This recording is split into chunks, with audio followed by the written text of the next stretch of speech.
Hey guys, I got a little different type of an engine for you this time. This is a 1998 Model 30. Model 30 303447 is the model number on it. It's a 16 horsepower Vanguard Briggs and Stratton.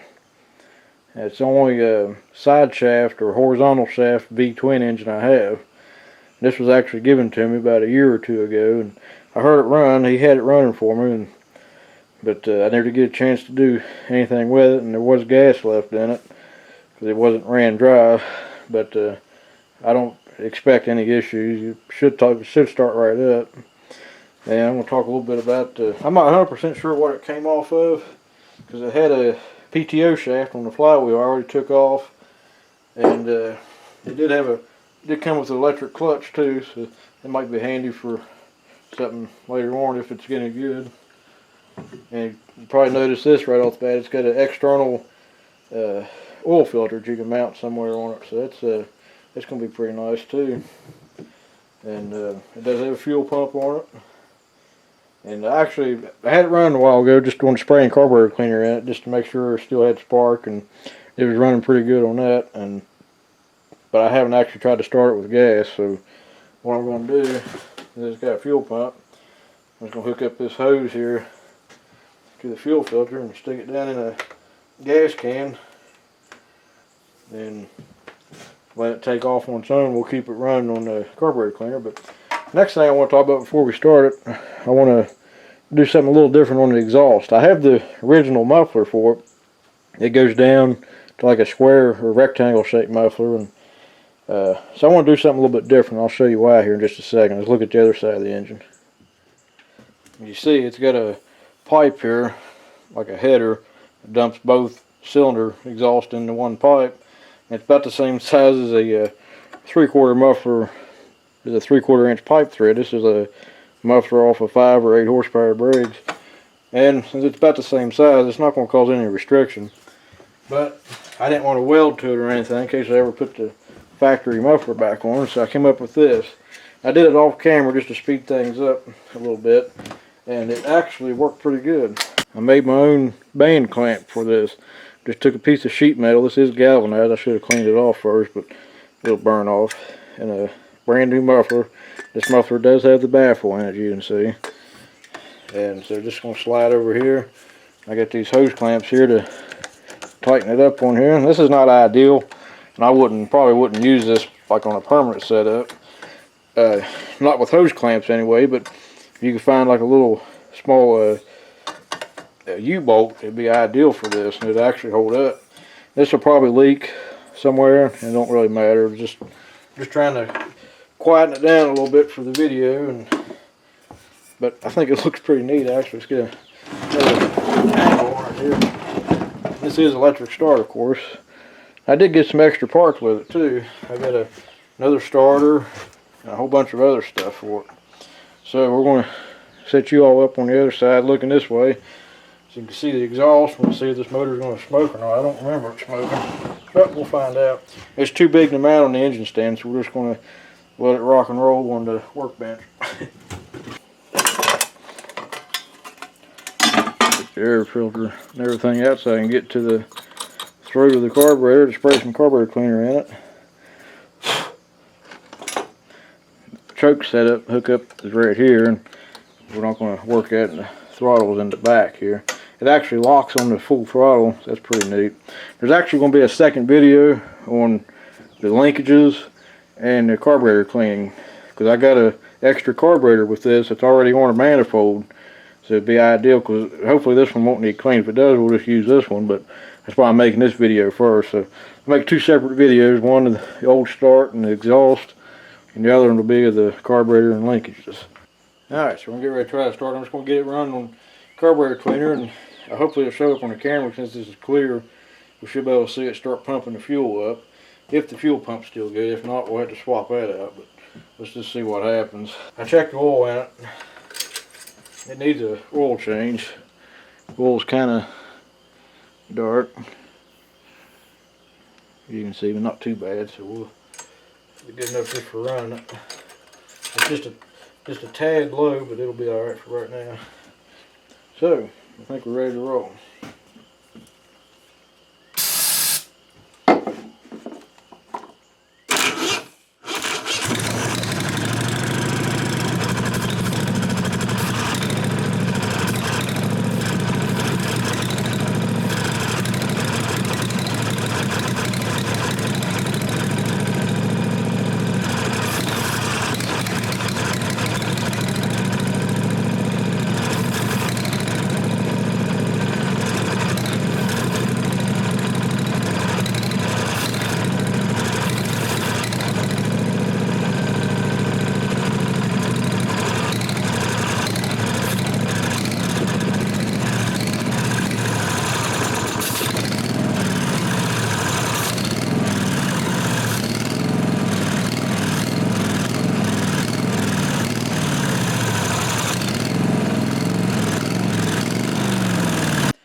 just don't want to pump the fuel right. So I'm going to have to check these lines, make sure nothing's cracked or anything, then see what happens.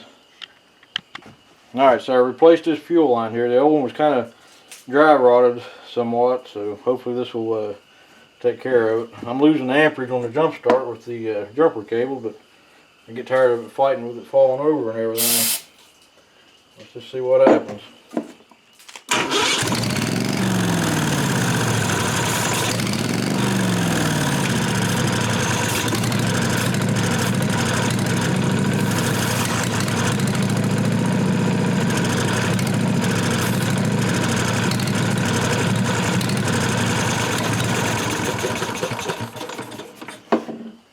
Alright, I think I figured out what the problem is. I forgot all about this engine having a fuel solenoid on the carburetor.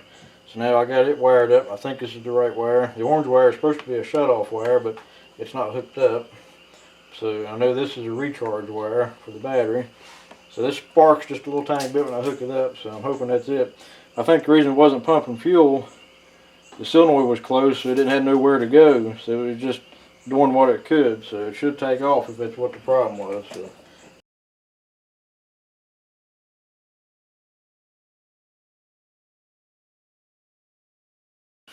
Alright, so I had a few issues. I noticed the solenoid wasn't clicking when I connected power to it. Now it is. You hear it. So we'll go ahead and hook that up. I end up having to take the cover off. Like I said, there's going to be another video on talking about this type of carburetor and the linkages. So I'll go into more detail on what I had to do then. But the plunger on the solenoid was gummed up where it had old gas in it. So now I think it's going to take off because I had this line unhooked a while ago. And just barely cranked it, and I seen the fuel jump in it, so I think it'll probably take right off. So let's see what happens.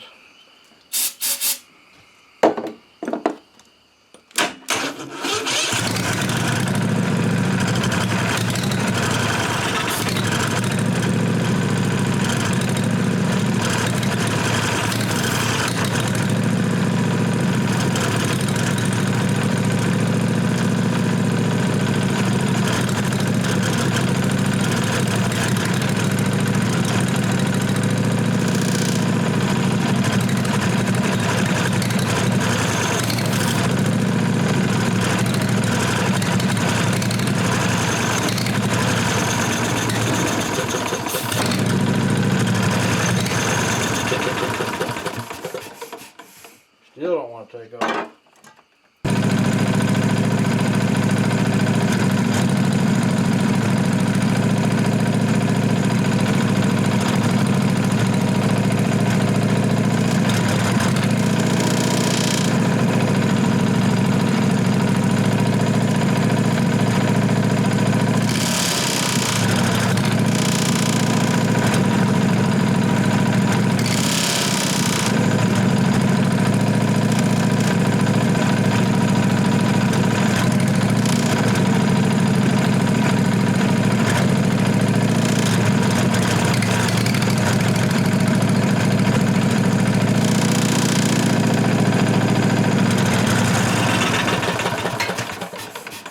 Alright, so what I ended up doing, I took the hose out of the tank and blew through it and forced the gas through it. And I think something just gummed up or something because now it's pumping. You see there's fuel all the way up into the filter there.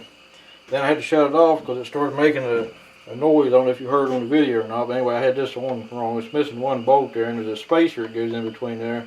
I was putting the bolt on that side and it was rubbing on that, so hopefully that's all it was. So now let me get the solenoid back on and we'll start back up again.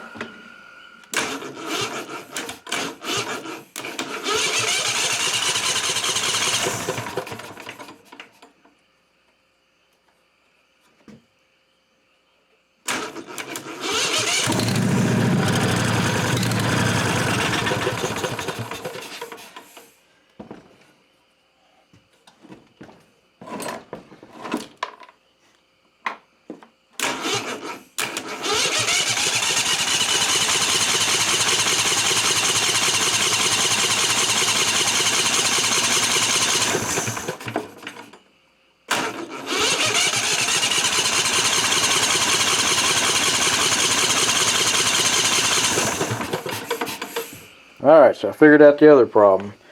It wasn't getting fuel to it. I took the line off going to the carburetor Hooked another line to it, and there was no fuel at all coming out when it was cranking over. Now I got one of these, I'm getting ready to change it out. I was unhooking the lines on it, and the vacuum line broke off of it, as you see right here. So I think it probably had a crack in it all along, and that's what wasn't allowing the pump to work right because it was losing vacuum on it. So hopefully that's what the problem was. Let's get another fuel pump. Alright, so I got the new fuel pump here, and get ready to change it out, and we'll look at it, we'll show you what each line does. Alright, so this is the industry standard fuel pump. You get the vacuum line that goes in on the side right here. This was broke off, as I said. Then your two, it's in the V shape. Your inlets down here, and your outputs up here. I also changed out the vacuum line that in this case runs to the valve cover. A lot of times we'll have a little port on the block or even on the dipstick tube. I changed it out too because when I was taking the pump off, I found a split in it too. You see right there, so that was the problem, and that was probably cracked already. So now let's see if we got some fuel flow. Now I'm going to try to get it running a little bit on carburetor cleaner again. Hopefully it'll take off on its own.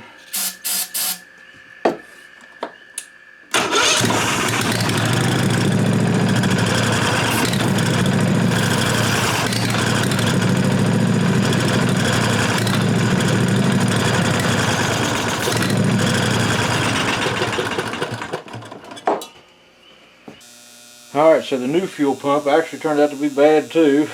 I tried to glue the old one back. It wouldn't work. I found another one running the engine. It's all gummed up inside. There's dirt and everything coming out of it. This one seems like it's trying to work. I cranked it and I've seen it move, so let's just see what happens. I think it's working.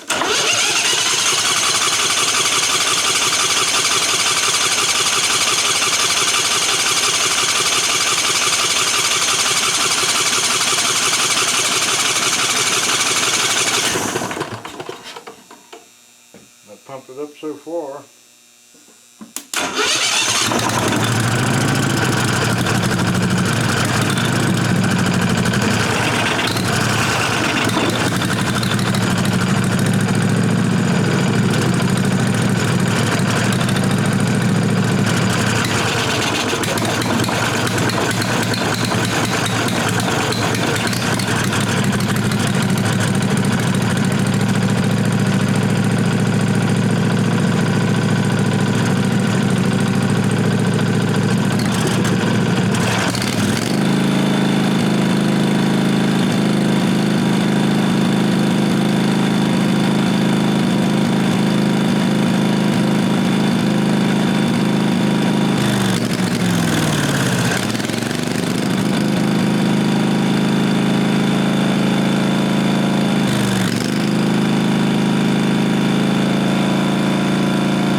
Alright guys, so finally got a good fuel pump except for spraying fuel out of it. So now you're probably wondering, what am I going to do with this motor? Well, I originally thought about putting it on that tractor, but since I got that diesel engine, that's not going to happen. So it's not going to be used anytime soon. I just wanted to get it out and get it running again.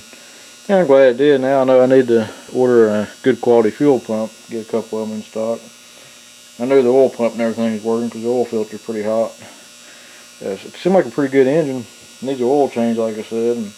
And I haven't looked at the spark plugs or nothing to see what kind of shape it's in, but probably not too bad. But like I said, there's going to be a follow-up video on cleaning one of the carburetors on one of these, giving an idea of what's involved in that and what the linkages and everything look like. I got a few ideas I'm tossing around what to do with it, but well guys, if you got any questions or comments, or if you got an idea of what you'd like to see this on, feel free to leave a comment below and I'll get back to you as soon as I can. So thanks for watching guys, we'll catch you later.